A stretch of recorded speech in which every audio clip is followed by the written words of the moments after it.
Aminullah, STMT. Bapak Aminullah dari Universitas Nahdlatul Ulama Kalimantan Selatan. Ini bertanya lanjut. Ini nanti kalau bertanya lanjut berarti Bapak harus mulai dari bertanya dasar. Ya, seperti itu. Insyaallah. Iya, iya. Oke, para pengamatnya ada Ibu Baik, Isti, dan ada Ibu Fajrianti. Oke, silakan Pak Aminullah untuk memulai. Baik, terima kasih Ibu. Assalamualaikum warahmatullahi wabarakatuh. Bismillahirrahmanirrahim. Waalaikumsalam. Terima kasih waktunya. Teman-teman, marilah kita awali pertemuan kita hari ini dengan membacakan doa. Alhamdulillahirabbil alamin. Rabbi shrah li sadri wa yassir li amri wahlul 'uqdatam min lisani. Rabbi adkhilni mudkhala sidqin wa akhrijni mukhraja sidqin waj'al li min ladunka sultanan nasira. Semoga Allah Subhanahu wa taala memasukkan kita dalam pertemuan ini dengan pintu yang baik dan mengeluarkan kita dari pertemuan ini dengan pintu keluar yang baik dan menyertai kita dengan kekuatan yang menolong kita di mana saja. Kawan-kawan sekalian, bagaimana kabarnya hari ini?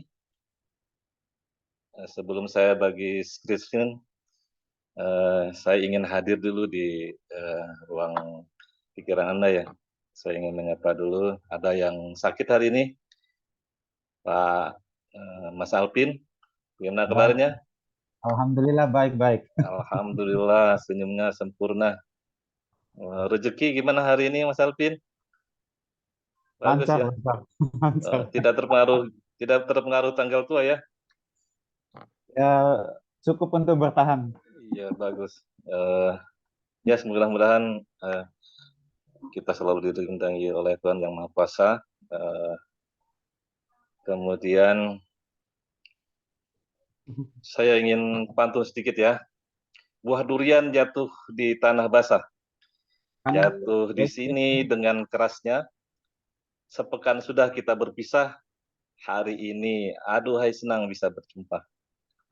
Baik kawan-kawan sekalian, hari ini kita akan membahas lanjutan dari pertemuan kemarin. Pertemuan kedua hari ini akan membicarakan tentang jenis-jenis kayu, kemudian penggolongan-penggolongan kayu, dan hubungannya dengan konstruksi kayu sebagai bahasan mata kuliah struktur kayu kita di semester ini.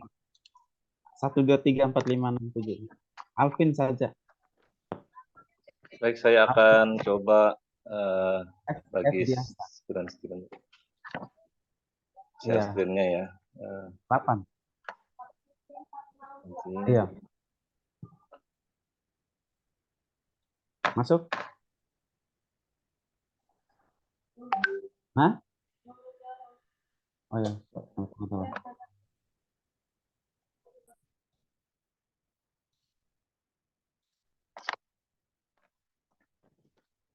Rekan mahasiswa bisa mendapatkan share screen saya? Bisa kelihatan? Oke, sudah tampil Pak. Sudah tampil ya, baik. Pada pertemuan yang pertama kita sudah menugasi Anda semua dengan menyuruh Anda untuk menyimak link video yang sudah saya bagikan, yaitu video tentang pertumbuhan kayu di hutan, kemudian pengangkutan kayu bagaimana,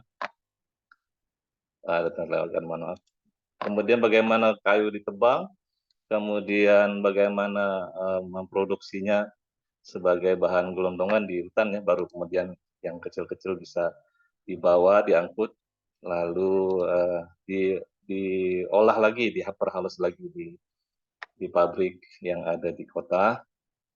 Kemudian bagaimana kayu itu diolah, bagaimana teknik-tekniknya, kemudian beberapa karakteristik dari kayu. Baik, ya kita ingin dengar responnya dari cara penebangan kayu. Kira-kira apa yang akan terjadi pada kayu pada saat penebangan yang kira-kira akan mempengaruhi kekuatan kayu selanjutnya. Baik, mahasiswa yang kena bagian ini siapa? Oh ya, silakan. Bagus ya. Jadi robohnya kayu dengan keras atau dengan lembut itu punya pengaruh, nanti akan kemungkinan ada keretakan yang berakibat menurunkan kekuatan kayu. Selanjutnya dari segi pembelahan kayu, ada yang ingin dikomentari? Iya, bagus. Video selanjutnya di pembelahan di pabrik. Kemudian yang ini, bagus. Terima kasih atas partisipasinya ya, bagus sekali. Kenapa kita membagikan ini di link untuk dipelajari sebelumnya? Karena waktu kita tidak akan cukup di pertemuan ini, sehingga mahasiswa harus memiliki pengetahuan sebelumnya, dan itu bisa digali di pemanfaatan media massa seperti saat ini, seperti di YouTube ya. Dan kalau kita mengamati sendiri, melakukan observasi ke hutan, kayaknya terlalu jauh ya, terlalu memakan waktu dan biaya. Baik, kita akan masuk saja ke materi yang jadi bahasan ini. Kayu secara bahasan memiliki sifat-sifat yang khas untuk dibahas di bagian struktur kayu ini. Yang pertama adalah sifat fisiknya. Sifat fisik kayu ada berat jenis, kemudian warna kayu, keaweten kayu, tekstur kayu, serat kayu, akustik kayu, tekstur kayu, pengaruh dari temperatur, kemudian dia sebagai isolator panas, kemudian isolator listrik.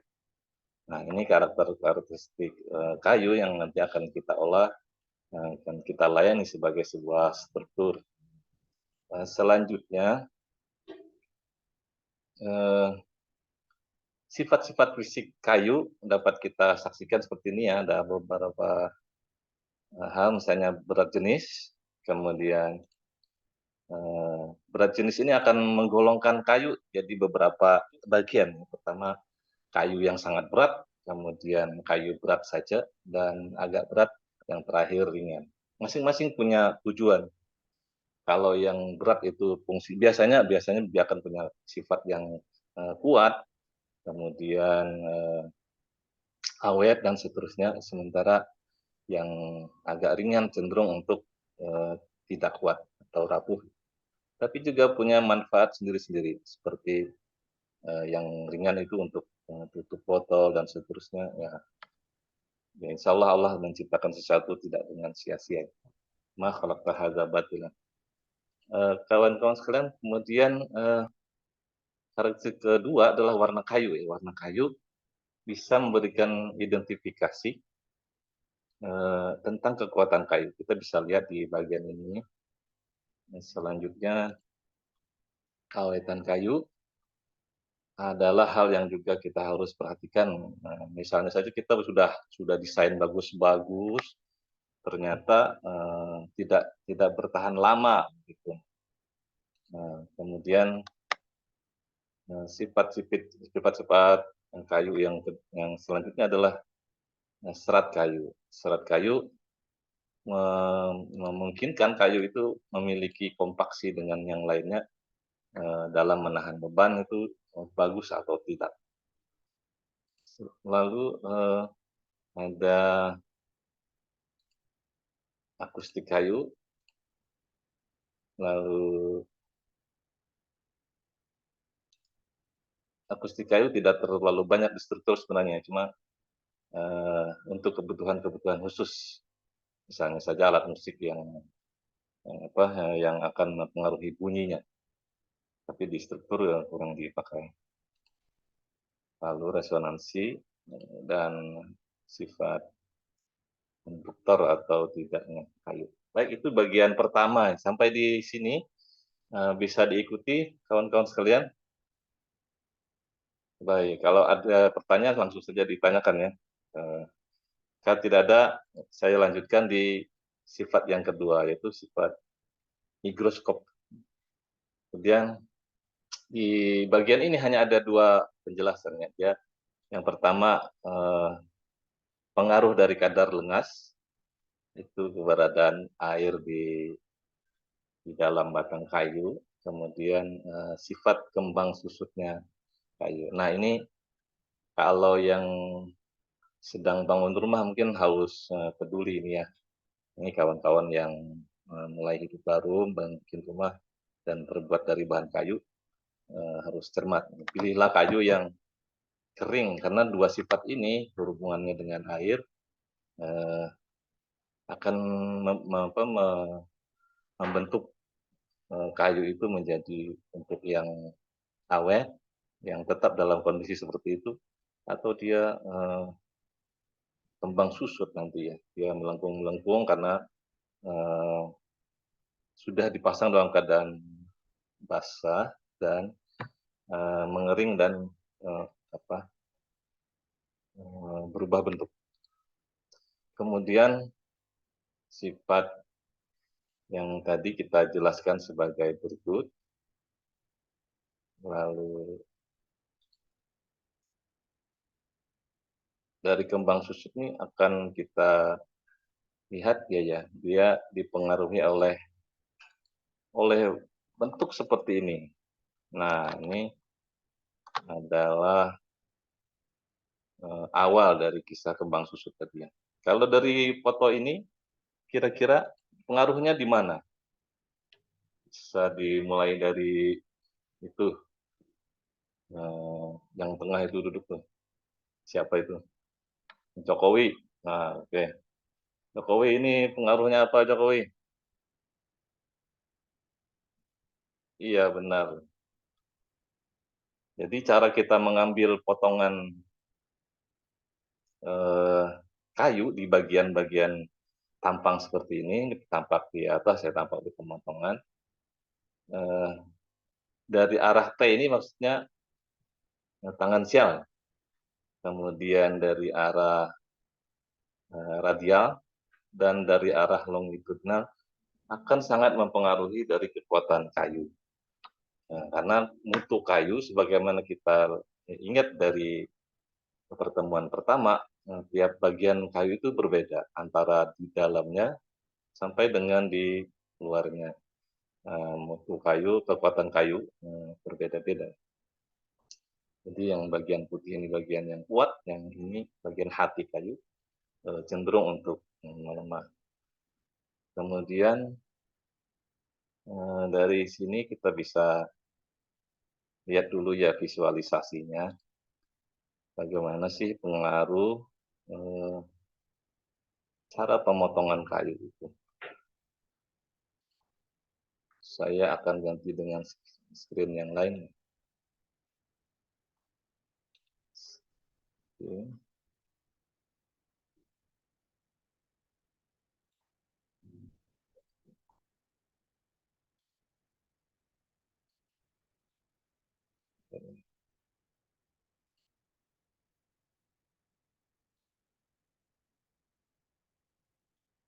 Nah, ini.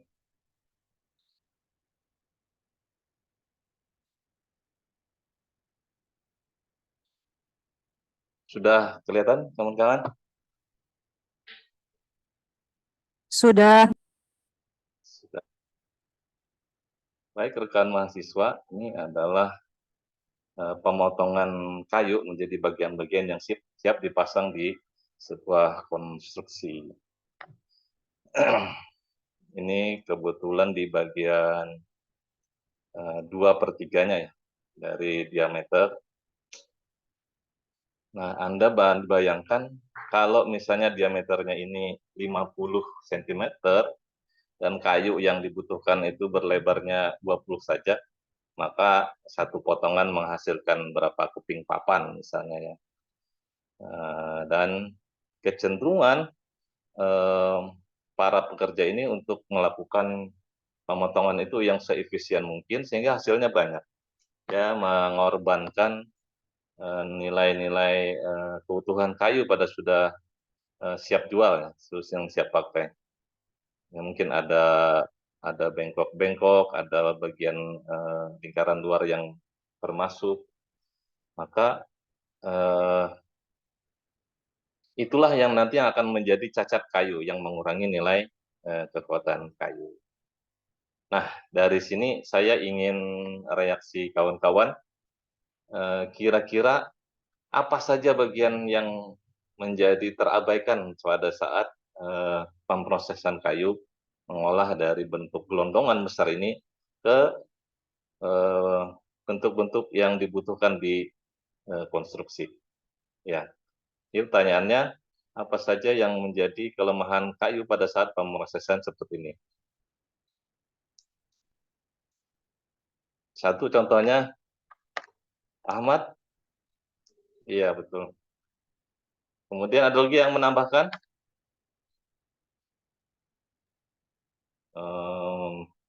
Mbak Nurul, ngerti kayu mungkin ya?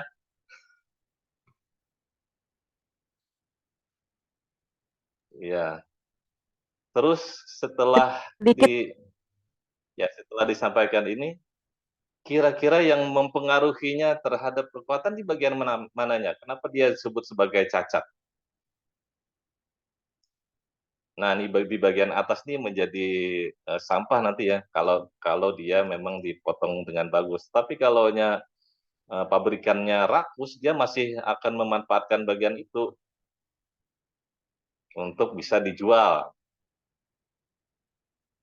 Nah, jadi bagian-bagian yang bopeng atau kurang lengkap itu kenapa menjadi nilai minus dari sebuah potongan kayu. Nah, dari tampak yang ini itu ada belahan sedikit nih. Ini disebut retak kayu. Kira-kira kenapa itu disebut sebagai nilai minus atau kekurangan kayu? Siapa yang bisa? Baik, yang di ujung sana. Itu kepala suku atau kepala? Ya, baik, silakan. Ya, benar ya. Terus, kalau kita sudah dapat itu sebagai nilai minusnya, apa yang kita bisa sikapi di dalam pemasangan kayu? Kira-kira yang bisa menjawab, silakan.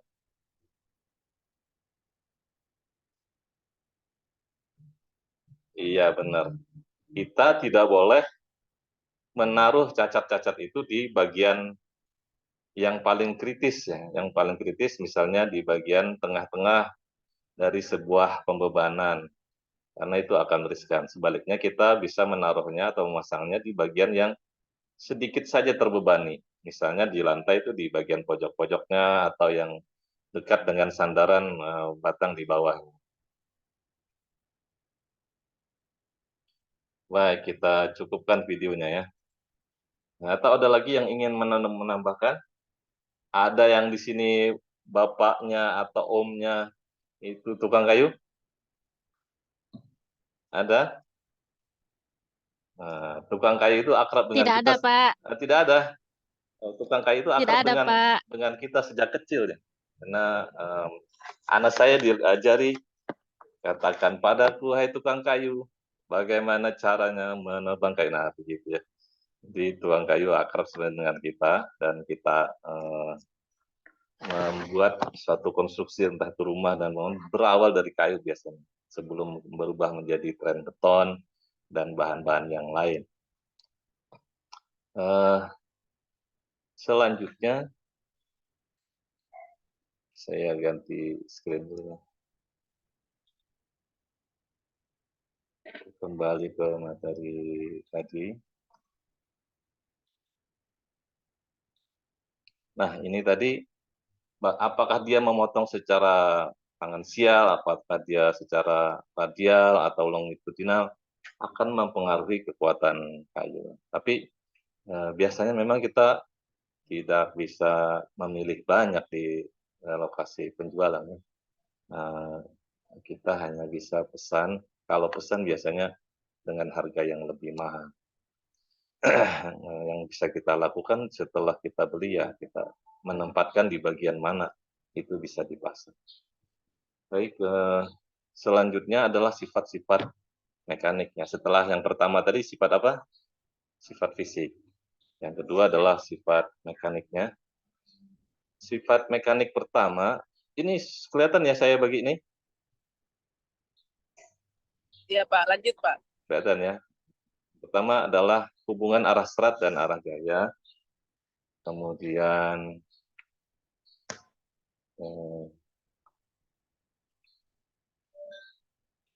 kedua, kayu lebih kuat mendukung jika gaya itu sejajar dan searah dengan arah serat. Kalau sebaliknya dia akan mudah patah karena ikatan antar satu dengan lainnya di sel-sel pembentuk kayu itu bagus kalau dia searah. Kemudian yang kedua adalah diagram tekan lentur kayu. Seperti kita lihat di sini. Terus dari pengamatan laboratorium kita dapat diagram seperti ini ya. Nah, siapa yang bisa membaca diagram hasil pengamatan kayu di laboratorium?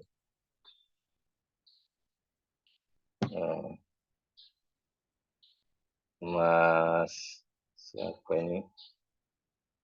Saya lihat absennya ya. Nah, Mas Anugrah ini mengingatkan kayak sepupunya Dr. Chadli kayak ini. Ini dari diagram ini kira-kira kalau yang ini adalah kekuatan kayu, yang ini adalah kadar lengasnya. Nah, dari sini kira-kira apa yang kita bisa baca atau kita simpulkan? Yang saya bisa simpulkan dari melihat gambar yang di bawah ini, Pak, Ya, ini sepertinya kekuatan kayunya ini makin meningkat ya, ya. kekuatannya.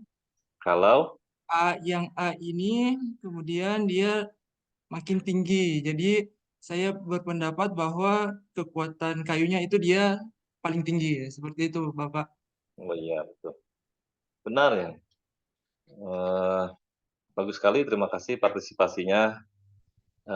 Dari gambar ini kelompok A adalah yang paling kuat, tapi dari seluruh tren yang terjadi di sini adalah semakin kurang, semakin ke sini, semakin ke kiri ya, semakin ke kiri dari kadar lengas, maka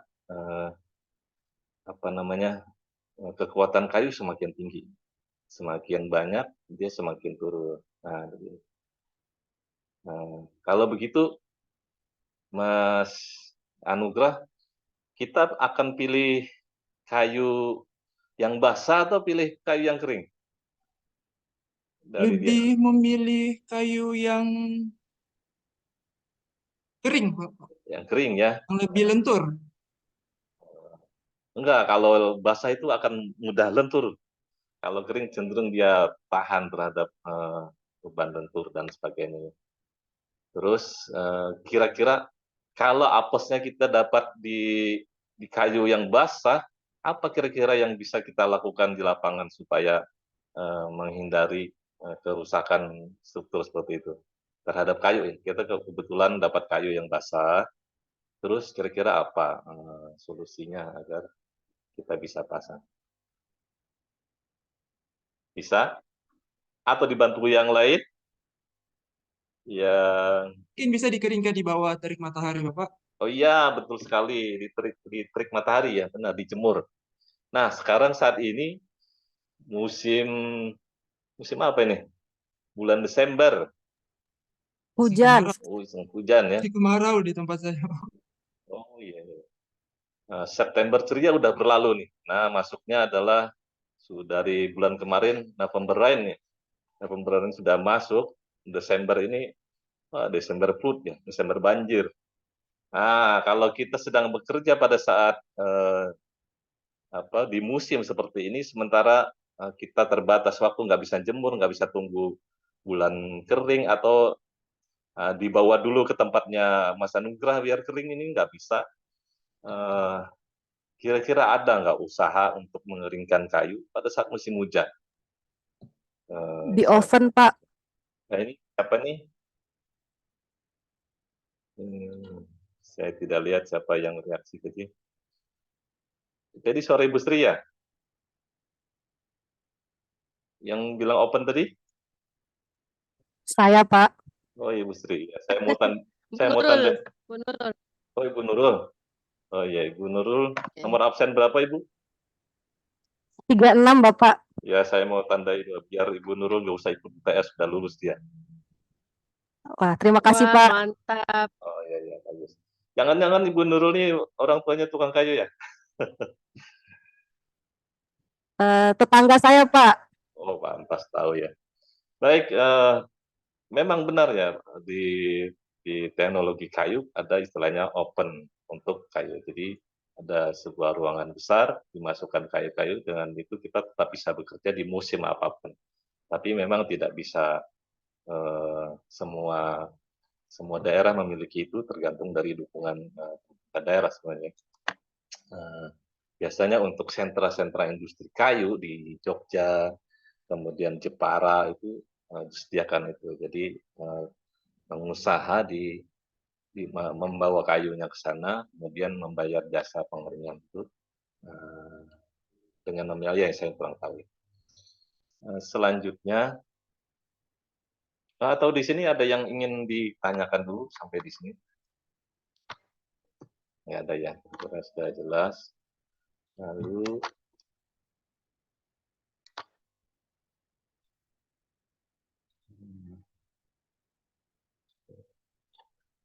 pengaruh penyimpangan arah serat.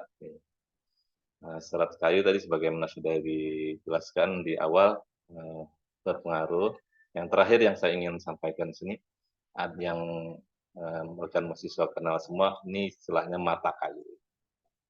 Mata kayu. Nah, bentuk seperti ini seperti pisau bermata dua. Di satu sisi, inilah yang membuat kayu itu cantik.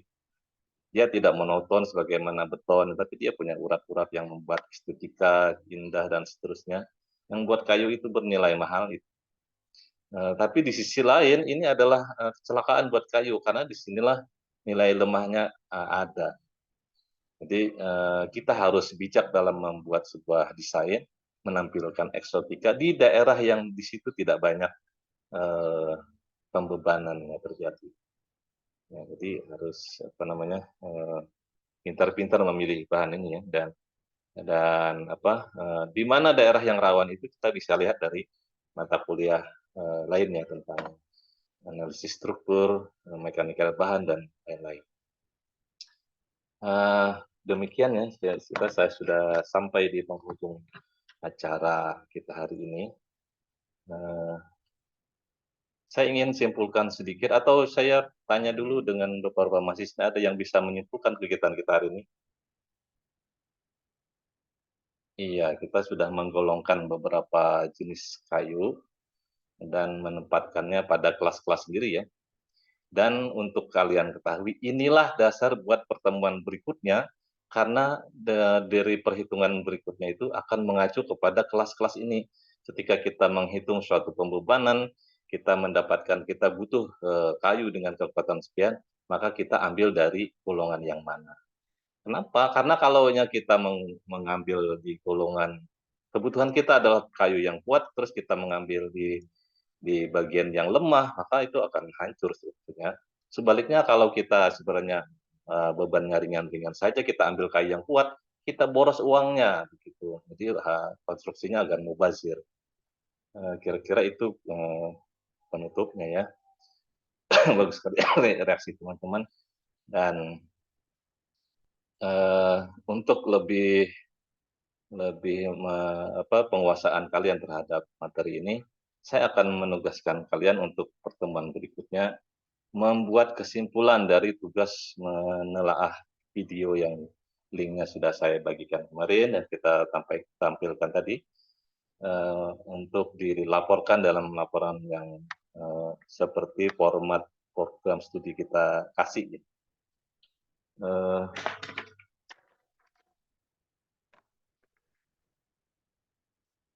Selanjutnya, kalau ada yang ingin ditanyakan tentang penugasan itu, silakan.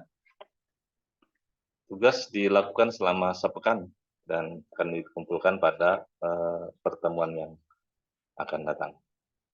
Kira-kira itu dari saya, tentu saja banyak kekurangannya. Mudah-mudahan menjadi ilmu yang bermanfaat buat kita semua, menjadi perbekalan yang bagus agar kalian bisa bekerja dengan profesional, dengan dengan sesuai harapan pasar nanti ya setelah lulus. Dan bagian penutup saya ingin menyimpulkan beberapa mengaitkan ini dengan tujuan nomor 1 dalam setiap pembelajaran, yaitu di kampus kita diajarkan untuk mendahulukan menjadi mahasiswa yang bertakwa kepada Allah Subhanahu wa Ta'ala. Jadi kita melihat betapa Allah ciptakan keteraturan dalam struktur ini, memiliki karakteristik sendiri-sendiri yang karakteristik itu dipelajari mudah diterapkan di ini. Betapa sempurnanya sebuah penerapan ini. Sebagaimana Allah menyebutkan Sabbisma rabbikal a'la alladzi khalaqa fasawwa walladzi qaddara fahada. Allah menciptakan sesuatu itu dengan sangat bagus dan kemudian Allah pula yang menyempurnakan ciptaannya itu. Nah, mudah-mudahan menjadi motivasi buat dari mahasiswa sekalian. Dan saya akhiri pertemuan kita ini dengan alhamdulillahirabbil alamin. Dan billahi taufik wal hidayah. Wassalamualaikum warahmatullahi wabarakatuh. Waalaikumsalam warahmatullahi Waalaikumsalam warahmatullahi wabarakatuh. wabarakatuh. Baik, terima kasih banyak Bapak.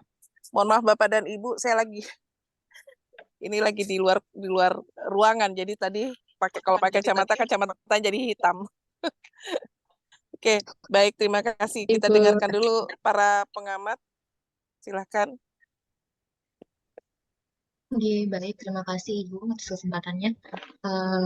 Pak Aminullah tadi sudah mempresentasikan kegiatan belajar mengajarnya ya. Bapak tadi KDM-nya tentang bertanya lanjut ya Pak ya. Jadi yang Bapak sampaikan tadi sudah ada beberapa pertanyaan dasar, pertanyaan lanjut juga sudah disampaikan kepada mahasiswanya, di mana pertanyaan lanjut itu mungkin sebagai pertanyaan pelacak untuk mengetahui sejauh mana pemahaman mahasiswa terhadap materi yang Bapak ajarkan. Kemudian sudah ada juga interaksi antara mahasiswa dengan dosen. Jadi Bapak sudah membangun interaksi kepada mahasiswa untuk saling diskusi membahas tentang materi yang diajarkan. Mungkin cukup dari saya. Terima kasih. Iya, Terima kasih. baik. Terima kasih banyak Ibu atas tanggapan, masukan, hasil pengamatannya. Silakan yang berikutnya.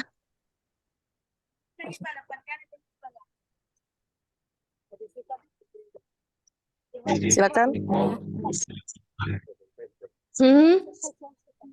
Berikutnya Ibu. Suaranya belum ada ya? Baik, terima kasih Oke. Bu baik atas kesempatan yang diberikan kepada saya. Pak Aminullah tadi sudah tergambarkan dari kegiatan pendahuluan, kemudian kegiatan yang begitu detail, kemudian sudah merangsang siswa untuk bertanya dasar dan lanjut ke keterampilan dasar bertanya lanjut, sehingga ada kolaborasi ya, tanya jawab yang tergambarkan antara audiens dan pemateri. Kemudian dari pertanyaan lanjutan itu mampu merangsang siswa untuk memahami poin-poin apa yang penting yang harus tergambarkan pada pertanyaan-pertanyaan yang Bapak ajukan. Kemudian di kegiatan penutup pun sudah tergambarkan di mana ada kesimpulan, kemudian penyampaian materi selanjutnya, dan penutupan yang tentunya tidak dilupakan dengan memberikan saran kepada mahasiswa.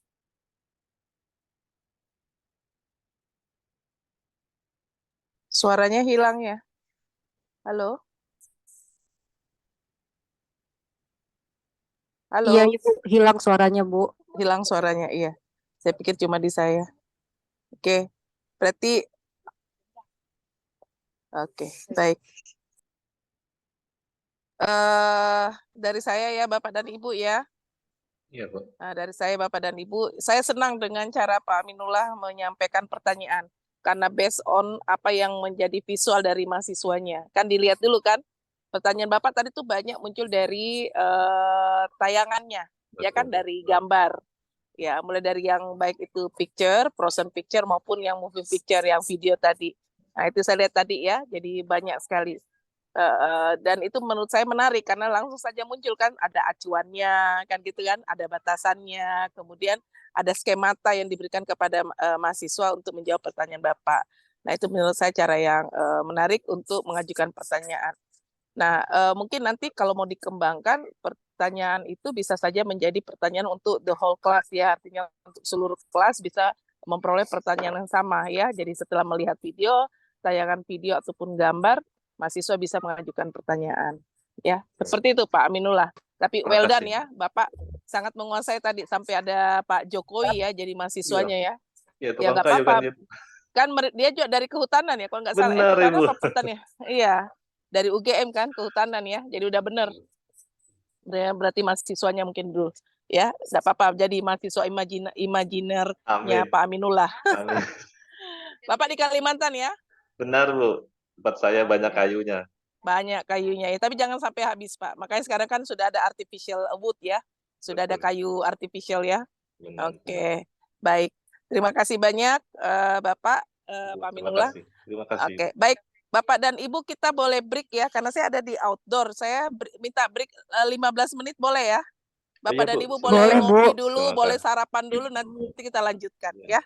Oke? Baik, Bu. Oke, boleh Ya, Bu. nggak usah keluar dari Zoom. Kita off aja, off kamera dan off audio. Ya, Bapak dan Benar, Ibu Bu. izin. Terima kasih. Iya, Oke, silakan Ibu, terima sarapan-sarapan. kasih. Iya, sama-sama. Oke. 15 menit. Iya, makasih. Oke. Terima kasih.